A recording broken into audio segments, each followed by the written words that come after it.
Welcome to Kiss Kiss Bang Bang, the big butch, manly movie podcast that's a faithful member of Q Branch. I'm Andrew Wheeler. And I'm Shane Holland. We love action movies, especially the James Bond series, but as queer people, we know that these movies often include questionable elements that make them difficult to enjoy. With this podcast, Kiss Kiss Bang Bang, we're going to talk about action and genre movies with a focus on some of our favorite things. Are the women awesome? Are the men cute? Are the fashions a serve? Are the songs a bop? Most important of all, how queer is it? These are things that you're interested in. We hope you'll join us by subscribing to the channel. And if you're not interested in those things, that's okay. It's not for you. Everything else is for you. This one thing is for us. That's right. All right, Andrew, what are we talking about today? Great question, Shane. Thank you so much for asking. We're talking about the 2021 James Bond movie, No Time to Die, from director Cary Joji Fukunaga, starring Daniel Craig, Rami Malek, Lea Seydoux, Lashana Lynch, and Ben Whishaw. The 25th James Bond movie and the fifth and final Daniel Craig movie. It was filmed in 2019. The movie wasn't released, however, until 2021 because of the COVID pandemic. Boy. Yeah. Yikes. So the story sees retired MI6 spy James Bond called back into action by the CIA to track down a scientist who created a programmable nanovirus for MI6. Bond encounters his nemesis Blofeld and his former lover Madeleine Swan as he tracks down the terrorist Lucifer Safin. When Safin abducts Madeleine and her daughter, a deadly confrontation is inevitable. Ooh. Spoilers may well follow for this movie. I should think they will because they're pretty important. I should think it would be weird to not talk about the ending of this film. It's true. Yeah, so be warned, like, you're gonna hear all about this entire film, including the very well-known and publicized ending to this film. Don't be surprised. And if you are, well, should have watched the movie first, I guess. So this is quite an important movie in our relationship, Shane, because we've been doing a James Bond podcast for a few years now. We're now doing it on movies, and we're doing it on video. Ooh, That's terrifying. That's what I'm trying to say. Yeah. We're on video and we're on movies. And this was the only time we got to see a James Bond movie for the first time together in our storied and intimate career. It's also the last time we've seen a new James Bond movie together because in the nearly 10 years that we've known each other, one James Bond film has come out. Yeah, so true, bestie. So true, bestie. Yeah, it's pretty sad. We really were expecting more from Barbara Broccoli, and I think she just decided it was time to die, I suppose. I think she thought she was expecting more too, but from the sounds of it, no one else agreed with her. This is the end of her, like, magnum opus of Bond movies. Like, Daniel Craig was clearly her guy. And this 5-movie series, starting with Casino Royale, it's the story of one James Bond from beginning to end, from getting his license to the thing that happens at the end of this movie. And it's very much all tied together. It's all like, it's a family story about Mr. White and his daughter, weirdly. It's a story about the Bonds and the Blofelds. Weirdly. Very unfortunately, it's a story about the M's, and it's a story about this guy, Daniel Craig's Bond, and his journey from fresh young pup to grizzled old daddy. Yeah, and how fatherhood equals death somehow. I mean, that's truly the end of us all. Not for me. Not for me. It's a great thing about queer podcasts. No children are going to roll into the background of the shot. No, maybe a cat, but definitely no children. Although I do call him my child. And if people are wondering why I own so many toys, it's because I'm a single gay man. Yeah, I guess you could say that we are the children in this relationship. We are our own fathers, our own children, daddies, boys. So true. So, yeah, we saw this movie together. We had a lovely time watching this movie together. One of my favorite memories, you and I, like this, I think this was also one of the first films to come out post-pandemic where it was possible to see in theaters. So this was a momentous occasion in our relationship at this point. We hadn't really spent much time in the same room together. So to be able to go out and do something like watch a movie, something we love to do anyway, and for it to be a James Bond film, something that we clearly have a deep, close personal relationship around, yeah, it was just such a beautiful, beautiful night. I'll never forget it. And our initial responses to the movie were pretty positive. Yeah, I think we both thought it was a great movie with like an asterisk. A lot of hesitation in thinking it was one of the greats. How do we feel about it now is the real question. We've had years to think about our feelings on this film. Have they changed? I can tell you for me, slightly they have. It will not shock you. Yes, my feelings have changed. And I think I was always a little less in love than you were. Like, I think you fell hard and I fell cautiously for this movie. I have a And nostalgia so problem. I What can don't, I say? you're young. You still think the past is something. Thank you. Thank you.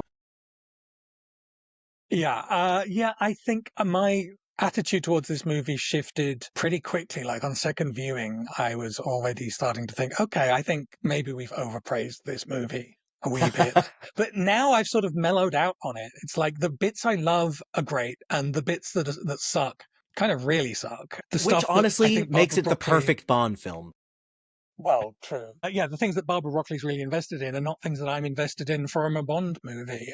And makes me sort of slightly like tentatively optimistic actually about the future of the franchise, which is sacrilege for a Bond fan to say, because we know it now is controlled by Jeff Bezos and One of the all of richest that. men in the world. But yeah, but it sounds like he's picking producers that actually know stuff. And maybe if they dedicate themselves to be stewards of the franchise, they might take it in a really strong direction. So I don't think we should just write it off as dead, as so many Bond fans did when the Broccoli Wilson family sold the franchise. Also, Bond fans wrote the franchise off when Daniel Craig was cast and he was blonde. So, you know. I mean, the Bond fans just have a tendency to say, it's ruined. Like, Bond fans tend to be, dare I say, a little more conservative. So I feel like anytime a Pierce Brosnan shows up, or Roger Moore replaces someone, or George Lazenby gets one film, we're all like, it's not the way it used to be. It's ruined. Yeah, so true. Yeah, it's a problem that all fandoms have, I think. Yeah, Bond fans maybe particularly. We've had longer to worry about it. Also, than there are a some lot other worse fans. things to worry about in this world. As an Yeah, action quite. movie, I think this is one of the best. I think there are so many phenomenal scenes. I mean, I still think maybe Sam Mendes did it better. But there are the early scenes in Italy, all of that action, all of the swinging off bridges and stuff. Love. Amazing. The Cuba A lot of scene has got to be the most incredible Bond set piece ever. Just so mind-blowingly fun.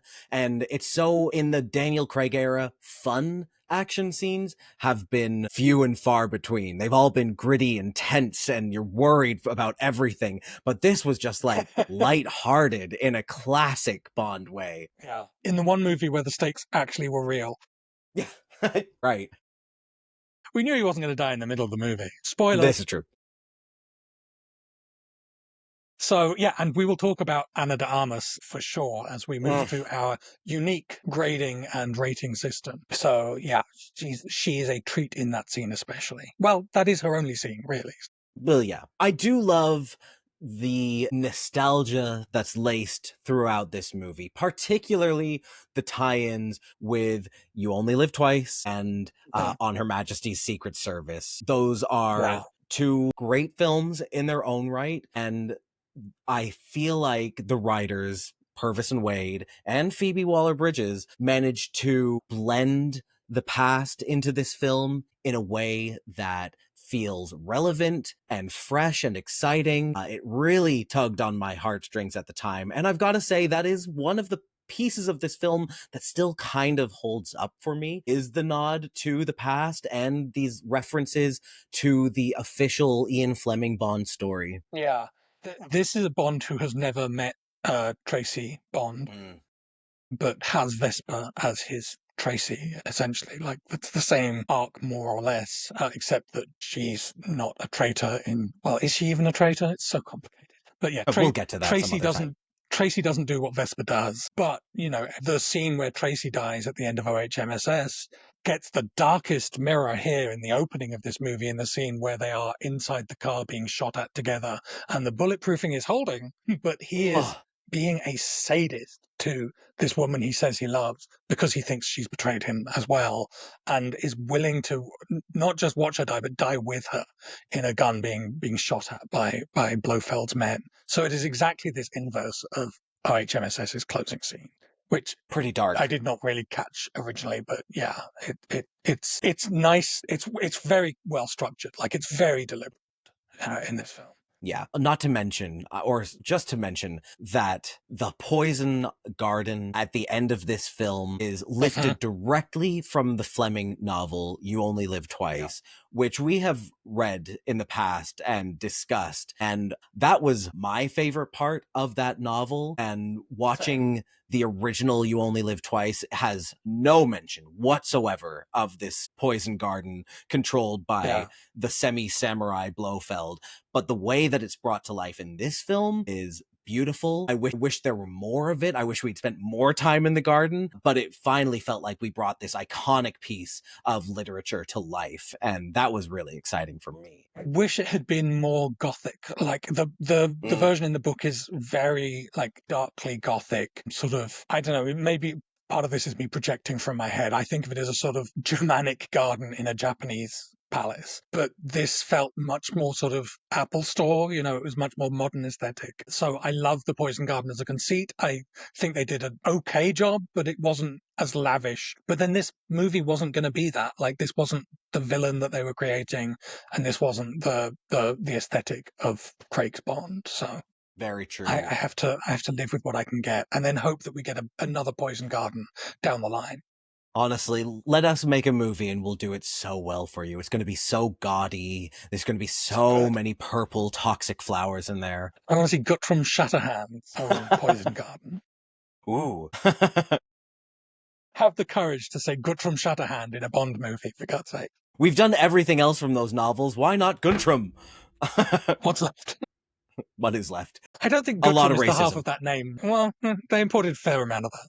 Yeah, Guttram is not the part of that name that I think they're struggling with. I mean, if they're struggling with using names from the novels, then again, what haven't we used already that is worse than Guntram Shatterhand? Everything. Molly Goodhead. Just gonna put that name out there. And Molly Warmflash. Love all the Mollys. All the Mollys. We love Molly. Anything else for first reactions that you wanted to touch on before we get into our unique and proprietary rating and review system? I mean, the DNA plot, the whole DNA virus plot line seems scarily relevant. Like, this feels like something we could be heading towards, and that makes me nervous. But also, I wish we'd spent more time kind of with that plot point, because I think it's a great idea that isn't fully fleshed out in the movie. Yeah, it's, science is the bad guy now. Wow, didn't think about it that way. Dark. Honestly, like, you do a movie that's about, like, targeting DNA to kill people, and then have an actual global pandemic derail the movie for several years. And at some point they have to be like, well, we can't reshoot the movie, although God knows they've thought of enough delays otherwise. True, they really could have. It was awkward. It was an awkward plot to release into the world at that specific point in time, and especially with people being science skeptical in ways they have not stopped being. I mean, the Daniel Craig era is just fucking cursed. Pardon my language. But, like, we had a great opening film. The second film is completely derailed by a writer's strike. We get a great third film, mostly great third film. We get a fourth film, which is something else. Issues with. Some really terrible, terrible decisions made. And then this fifth film. No writer's strike to blame it on. Nope, just some writers. And then this film, which, I mean, thank God there was one writer who managed to pull it together and save it, apparently. But, the timing was bad. For this to be a swan song for Daniel Craig was awkward. He was so out of it at this point. He'd been out of it for years. I mean, this should have been the best five movie block of Bond films ever. It should have been 15 years, I think. Like, I think that's how quickly they should be making these movies. Yeah, 5 movies in absolutely. 15 years If should be not enough. shorter. I mean, we know it burnt out Sean Connery, but he was doing like one movie every year, and those movies sing still. Yeah. You just need to get a Bond who's up for the challenge. There are harder jobs in the world, though. Come on. Honestly. Okay. Yeah, if you work in the mines, I don't think you get a masseuse. This is true. Or a martini. Should we talk about the women? Let's talk about the women, the first in our 5-point scale. So the women, big priority for us in any movie we're watching is to see how women are treated and to see that they're getting to be cool and they're getting to drive plot. This movie has at least, well, it has 3 very important women. 4, Moneypenny kind of gets dropped a bit to the side in this one. But of the women that have a major role, love Nomi, love Paloma. Those 2 characters are such a great addition to the canon of Bond women. Andrew, I think you forgot Madeline. I don't seem to hear you saying her name. Let me check my notes for Madeline. I've got to say, young Madeline is pretty fucking badass. So what happened? What happened? When did she become this wet trad wife? Rad wife. Just wandering around in these boring dresses, being scared of everything. I mean, I get it, but I don't get it. Like, this is not the mother of James's child to me. Is that misogynistic to say? Not what I'm going for. I understand what you mean. We'll leave it up to the viewer to decide if they agree with you. Oh no, not the comments. No. The kid, sorry, camera, that like Bond's kid ought to be like a hard ass, and maybe there was some version of that being like a movie down the road, like Kill Bill Volume 3. But I don't think that's ever going to happen because they're resetting the continuity. But yet Madeline is so soft-edged in a way that doesn't match Vesper Lynd, doesn't match Tracy Bond. Doesn't even match some like supporting characters in other films. She's no Pussy Galore. She's no Xenia Onatopp. She's just kind of there. It's so disappointing. Too real? Is she real? I mean, is she too grounded? Like they wanted to make her not a sort of, Bond character, but an actual love interest. And I think if that was the choice, then it's wrong-footed them all the way. I mean, if you think about all of the women that Bond has fallen in love with over the years, this is going to sound terrible. What makes her so special? What is it about their little plot in the Alps in Spectre or in the desert? I don't know. What happened in Spectre that made them fall head over heels? He has to leave his entire life behind. I didn't see it happen. And so it's really hard to believe in this film how important it is. Yeah, like there's a daddy issue thing from her side because her father was an assassin. So, like, maybe falling in love with an older man who is an assassin is like her looking for something that she didn't get. Is this her, The Spy Who Loved Me novel? Yeah. But from his point of view, she's not really offering him anything that seems to fill a gap in his life or that like would spark him. I mean, is she supposed to represent like safety? That's not something he's ever looked for. Well, obviously, Andrew, she's wearing white throughout the entire film. It's part of the sort of the weird self-regard of this era of Bond movies that, like, they think that making Blofeld a relative, of course, is important. And having Mr. White thread through all the movies up to the point he dies and is replaced by his daughter, who becomes, it's like this one thread, this one family through 5 movies. And it's like, it's not as important as you're making it seem. No. And it's not what we as fans care about. No, like I love a bit of continuity and throwbacks and references, but I don't want to see this guy called Mr. White, who is not interesting at all, be the sort of recurring through line. Like that's a misfire. Quite.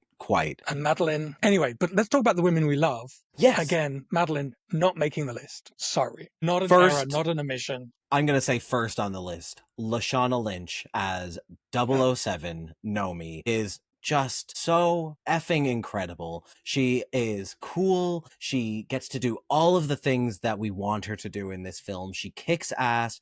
She takes out a racist German. She gets to trick Bond into bed and then not sleep with him. It's really great. Yeah, the bit where she just takes off her hair. If only there had been a grenade in there, it would have been perfect.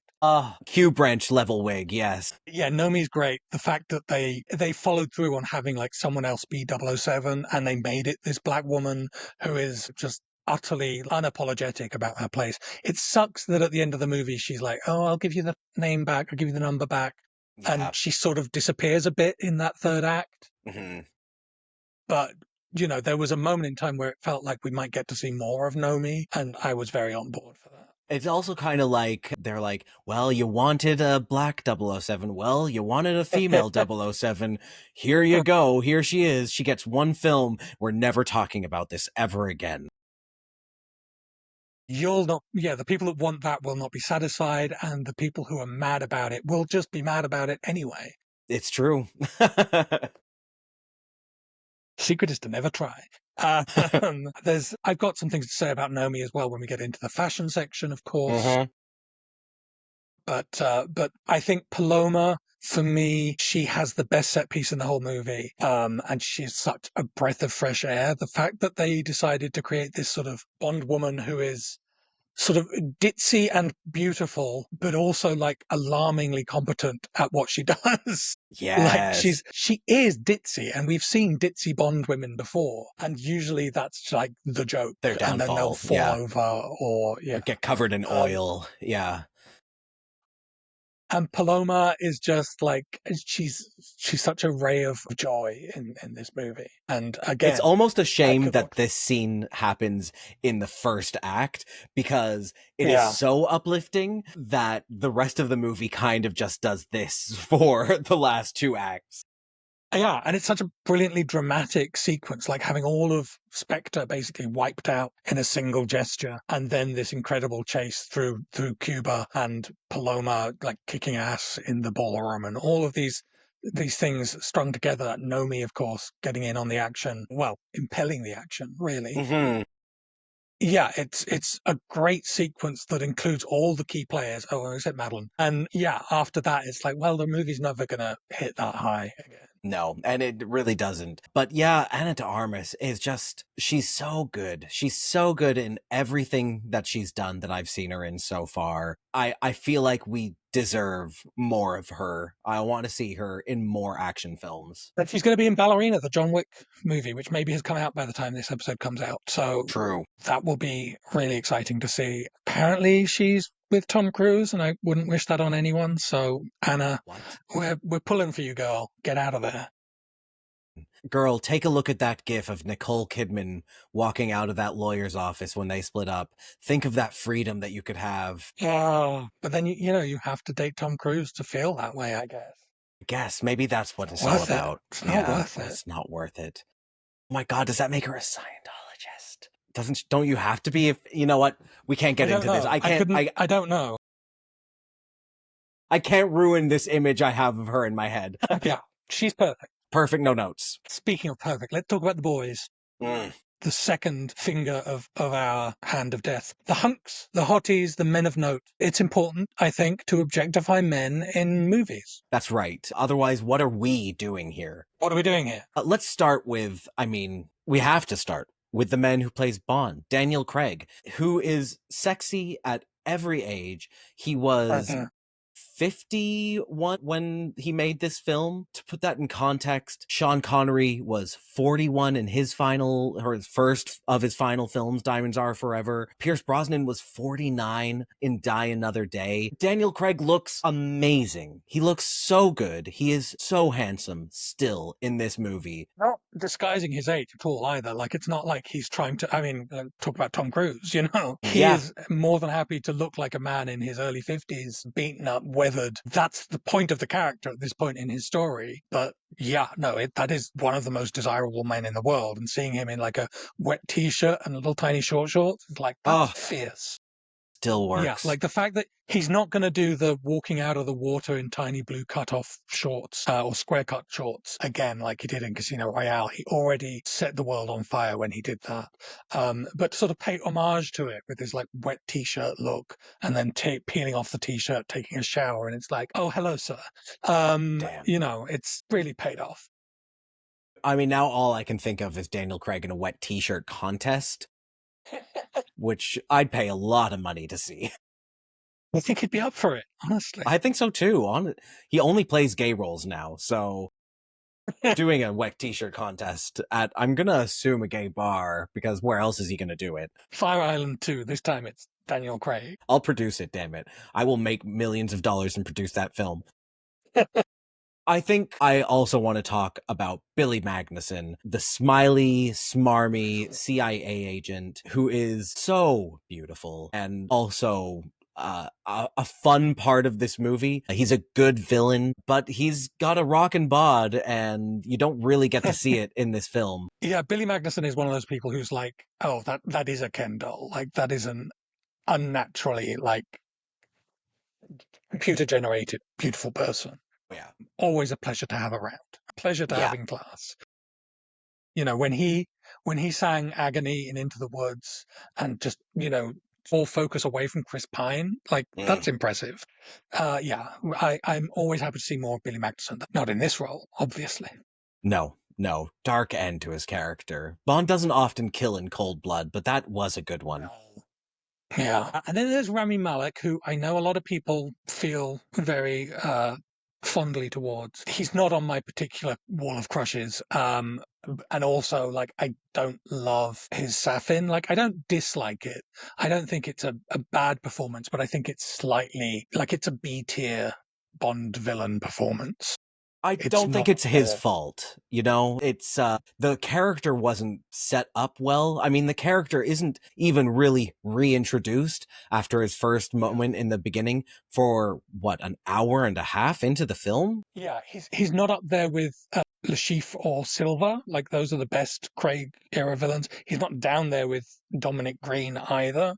No. He's maybe above Blofeld. I don't know. But yeah, it's a bit, it's not as scary and a performance as the role is written to be. Like, everyone seems to be like running scared from this guy. And like the scene with the baby doll Japanese no mask at the start and the symbol of that sort of cracked mask, that's all really effective. But we lose that version of the character for the rest of the movie. But yeah, the fact that he's not in the movie for what, an hour and 10 minutes or something. Yeah, it's great. Crazy. We don't even hear Safin's name, I think, in Bond's mouth until like well over an hour. It's very like, it's very akin to a 70s Bond villain who you find out about 2/3 of the way through the movie. That's who we're after. It's like, I thought we were just going to this gigantic underwater lair to, I don't know, kill Jaws. No, it's this weird Orson Welles looking guy. Stromberg, one of the best. I read an article once that said Stromberg was among the greatest Bond villains, and I was like, have you seen the other Bond films? I'm assuming it's a sir who wrote the article. Yeah. What? By what criteria? By like, what measure? Christopher Walken's a better Bond villain. Yeah, and one of the worst films, but that at least is entertainingly watchable. Yeah, no. I mean, of an era where it's like that guy and Hugo Drax, and like, yeah, there's not many great villains in that particular bracket. No. But even then, Stromberg doesn't stand out to me. I'm surprised I can remember his name, to be completely honest with you. I'm assuming we're getting it right. We might not be. This is true. This is true. Okay, we have to talk about the final boy, I think, on both of our lists for this film. Ben Whishaw. Lovely Q. The only canon queer hero that we have in all of the Bond franchise. Well, I mean, Pussy Galore sort of has a heel turn. Oh, okay. But bisexuality exists, just not in 1965, apparently. She becomes good, is what I'm saying, not that she becomes straight. Right. But yeah, Ben Whishaw getting to actually be a boy who dates boys, who invites them over for dinner and cooks them a meal, and wears the cutest gay sweaters that are worth $1,000 or something. Mm-hmm. More hair on that sweater than on his cat. And he has a cat. He has a cat. Yeah, it's so... Ben Whishaw was great as Q. He's so different from the old Q, the familiar Q, and that worked really well. Yeah. We knew he was queer from his first appearance because it was Ben Whishaw, and Ben Whishaw can play straight, but he was not doing so in these movies. Chose not to, thank God. But yeah, to have it confirmed in the final appearance was really well received. And yeah, he's just adorable. He really is. And the fact that Ben Whishaw got to then go off and do his own spy series, Black Doves, feels like such a great payoff. You know, I know that I've always wanted to see him do action, like a true action role after seeing him in Bond. And for that to like come to fruition in such a great way. I mean, hats off to Ben Whishaw. You're really killing it out there for us queers. Yeah, Black Dove is definitely the sort of the queer James Bond that I think Ben Whishaw, it always seemed unlikely he would get to make. Like, it's such a blessing that he did get to make that show and that we're getting another season, right? Yes. Let's talk about fashion next, the third pillar. I'm going to change the metaphor every time on what these 5 things are. I got to start with Paloma's dress. Not to shoot my bolt too early, but Michael Losordo navy silk satin Alexandra maxi dress sold out everywhere after this movie came out, and with good reason. Yeah. No woman has ever looked better. No person has ever looked better in a dress than Ana de Armas as Paloma, sweeping around that dance floor of death. Oh my God. When she kicks her leg out through the slit in that dress and takes out a hench, I mean, that was the part of the movie where I came. It's like that dress is in the Hall of Fame of Bond dresses, of movie dresses, maybe. Yeah. It's really iconic and it's really beautifully executed and beautifully worn. Yes. Perfection. Absolutely. That's kind of it. Look, Nomi gets a really cool introduction. She's kind of wearing this knitted top and some baggy pants, but they're form-fitting. And she has this amazing weave piled as high as can be. And she's speaking in a Jamaican accent. It's such a serve, and it really sells us on who this character is, particularly when she whips off the weave and reveals her true identity. That is a great moment for me in terms of fashion. But I struggle to think of what else there is to talk about in this movie beside black turtlenecks. Yeah, I mean, I don't like Nomi's macrame top. That really, I think it sits weirdly on her body. But I actually like the double-breasted, like the boxy, mannish, butch outfit that she's wearing, like midway through the movie. It's, you know, it's a double-breasted burnt white linen jacket with khaki pants. And a knit jersey tank and a double belt. The double belt is very cool, very chic. I mean, the double belt is and great, absolutely. It's a little, it's butch, it's a little bit Roger Moore, and I think she really sells that outfit. But then in the, third act of the movie, she's wearing, nothing of interest, just, leather couch. Just like everyone else in the third act of this movie. We do get orange jumpsuits, which it feels like a nice nod to 70s era Bond films. Yeah. And we do get Bond in a check grey suit, so that's also a classic. Very nice. And a ribbed blue commando sweater, always. I mean, it's the Archer classic, yeah. Yeah, and Ben Whishaw's sweaters, I think, also are a fashion standout for me. Pink navy, brown mohair, nylon blend sweater. Beautiful. Yeah, absolutely beautiful. Should we talk about the music of this film? Our fourth category? Oh yeah, I skipped that one. Category 4, yeah. The song, Billie Eilish, No Time to Die. It's great, but it's great. It falls between two stools in retrospect. It's not What Was I Made For, which is a better Billie Eilish Oscar-winning movie song. Agreed. And it's not Skyfall by Adele, which is a better Oscar-winning Bond song. And is the song that it is clearly modeled after. This and The Writings on the Wall are both in the mode of Skyfall. It's so funny that we got 3 sleepy Torch songs in a row. Yeah. I feel like someone forgot what it is that we love about Bond theme songs in the last 20 years. Like when you go Shirley back, Bassey. That's exactly what we love. Shirley Bassey. We love Madonna. No, we love Tina Turner. I mean, the great thing about Bond songs is that they kind of do this. We get these Torch songs, and then we get these really high energy Lulu thrashing her head around singing nonsense kind of songs. And we didn't get that here. And that's what I was hoping for at least once in this era. That wasn't Jack White. Yeah, I think I love the song. I think it's a great song. It's not a song I necessarily seek out to go back to because it's not Skyfall. and it's not What Was I Made For, which is a Yeah. song that I could have on repeat. So yeah, it's a really good song that is overshadowed by its peers. No shade on Billie Eilish. We know that she is a phenomenon. She's amazing.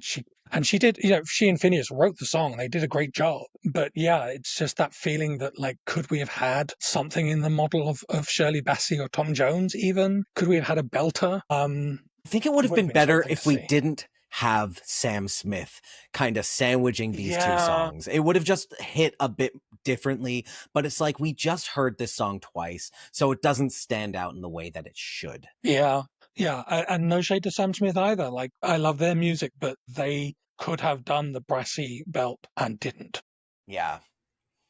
On top, aside from the title song, I think this is an all-time high soundtrack. The action Bond pieces are some of the best, dare I say, since On Her Majesty's Secret Service. Or you, Andrew, might not agree with this. The World Is Not Enough, a soundtrack that I could listen to on repeat over and over. I do. Yeah, I think it's a great soundtrack. One of the things that stands out on it is We Have All the Time in the World from On Her Majesty's Secret Service, which is used at least twice in the movie and to very great effect. Yes. But yeah, it's definitely, this is one of the soundtracks that I could see myself actually spending time with, which is, like, I'm not a soundtrack listener. Like, I'm not someone who tends to listen to soundtracks outside of the context of a movie very often. So you're our expert in that regard. But I was listening to movie soundtracks today. Bless you. So yeah, I definitely appreciated the soundtrack in this one. The way that it served the action sequences, especially, is just, yeah. You want Bond movies to have those sort of, jagged brass moments and bits of rhyme in the gears. Well, yeah, and then to have like the not the theme We Have All the Time in the World, but the On Her Majesty's Secret Service theme pop up when we get that last scene with Bond and M in the same room together. That is like this amazing moment, and the nostalgia bait of it all really works so well there because that theme feels so important, and to be in this scene, which feels important in this movie, it all works so well together. I also want to shout out the whole Cuba scene soundtrack is pitch perfect. It really, I mean, the scene itself sets the tone, but then the music just matches it and heightens it so much more. Bond films have this way of like nodding to the culture that they're in or the place that they're in, and this really felt like a lovely way of doing it, especially in comparison to the last time that we did a Cuba scene in Die Another Day, which a bit of a rough spot. I'm so excited for when we get to cover Die Another Day. Me too. I still love that film. It's certainly something to work your teeth around. Yeah. The queerness, the fifth box that we have to tick in our 5-box set. This is not the queerest Daniel Craig Bond movie. No, surprisingly. Has to be said. No. But it does give us Ben Whishaw, his Q, confirmed to be gay. Mm-hmm. Is that it, though? Is that the only thing we get? Yeah, I mean, his apartment and the fact that he has a Sphinx cat, very Monet exchange coded. I mean, Bond and Felix kind of get a tragic bromance in this movie where they almost confess their love to each other as Bond holds the dying body of Felix in his arms and pushes him underwater, very akin to the way that he loses Vesper, the other love of his life. That feels pretty queer, but it's not actually, like, it's not explicit, it's implicit, right? It's not delivered. Yeah.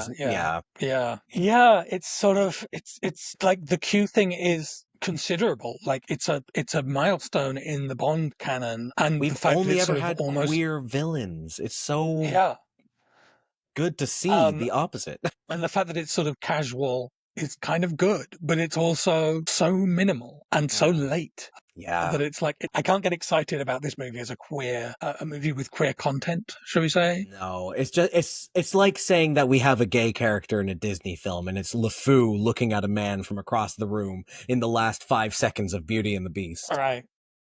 Dancing with a sexually ambiguous wardrobe. I don't know. Yeah, exactly. We need better. We do need better. Although I will say, when Q reveals his tea set drawer on the military plane, just below the guns and above the gadgets, that's pretty gay. That's representation, and I really felt that. I know you did. It matters. All right, so those are our 5 categories. So now we get to score this movie. We're scoring in the 5 categories plus the movie itself out of 5. So we will give a score between 0 and 5. It could get a 0. And then we will give a bonus point for women, boys, music, fashion, and queerness. Great. We choose to give or we choose to withhold on all of those. We can also apply a penalty if we think the film is particularly offensive in any way. That is something we have learned from years of talking about Bond movies, is that you need to build in the possibility of a penalty. Sometimes these movies are great, and sometimes they also commit some of the worst acts of crime against humanity. Yeah. We contain multitudes, is what we're saying. It's complicated, guys. It's complicated. Yeah, I can excuse the racism. No, not that. Shane, what are you giving this film out of 5? You know, I should have thought about this more before we even started recording, because now I feel like I'm going to waffle. I'm going to give it a 3. It is not terrible. It is not perfect. I don't even want to say it's great. We've had a great Daniel Craig Bond film. This isn't it. We've had a perfect Daniel Craig Bond film. This isn't it. This is, 1, 2, 3, 4, 5. I really could do that for these 5 films. It's a 3. It's for sure right in the middle. I agree with you completely. This is a 3 from me as well. It does. It sits very comfortably in the middle of a slightly underwhelming, like a 5 movie run that is in some ways really great and that I really appreciate, and in some ways so disappointing that it's hard to get to grips with that feeling. I mean, the fact that the Oberhausers are the most important people in the universe. And that scene, we didn't even talk about that scene. Let's talk about, does this get a bonus point for the women? And I'm going to say, controversially, yeah, of course it does. Oh my God, you had me for a second. Of course it gets a point for the women. For Paloma Alona. Yeah, and Madeline is not enough to cancel out Nomi. So no. I'm glad to see Eve Moneypenny back, even though this is the least presence I feel she has in any of these films. Yes, we'll get to her when we talk about Skyfall, when for sure she will be elevating that film for us again. But no, this was a great film to showcase women in action, in a Bond film specifically. Yeah. The boys. I don't know. Daniel Craig is so great. It does come down to just him, really. Like, Billy Magnussen is cute, Ben Whishaw is adorable, Rami Malek is someone's cup of tea, but it comes down to if Daniel Craig is enough. And I would say in some movies he is, and in some movies he isn't. But I think in this one maybe he is. I think he saves this movie. Yeah, I think he's so hot in this movie. Like, I think this and Casino Royale are his 2 hottest Bonds. 100% agreed. Yeah. You know what? You're right. He is so effortlessly watchable in everything he does. And knowing that he hated making this film so much makes it even more surprising how great he is in it. But when he takes his shirt off at the beginning of this film, it is such a true reminder of what a beautiful man he is. I'm going to give it the point 2. The music, I feel like, actually, this could go either way for me, but yeah, you take the lead, Shane. You know, I'm going to give it the point. I also feel like it could go either way. I'm kind of on a razor's edge, like a kite dancing in a hurricane here, but the Billie Eilish song is great. The soundtrack is great. I said it myself, and the nods to other soundtracks, I mean, made me tear up a couple of times. The first time I watched this film and the last time I watched this film. Yeah, of course. The music gets a point. Yeah, I mean, it's, the way we're doing this, it's a binary proposition. It would probably be churlish to not give it the point. Like, it's not like this is one of my favorite soundtracks or one of my favorite Bond songs, but I think it gets the point because it's definitely right up there. Like, it's very good. It deserves that recognition. Yes, definitely. And the fashion. Okay, this again, now it comes down to Paloma's dress.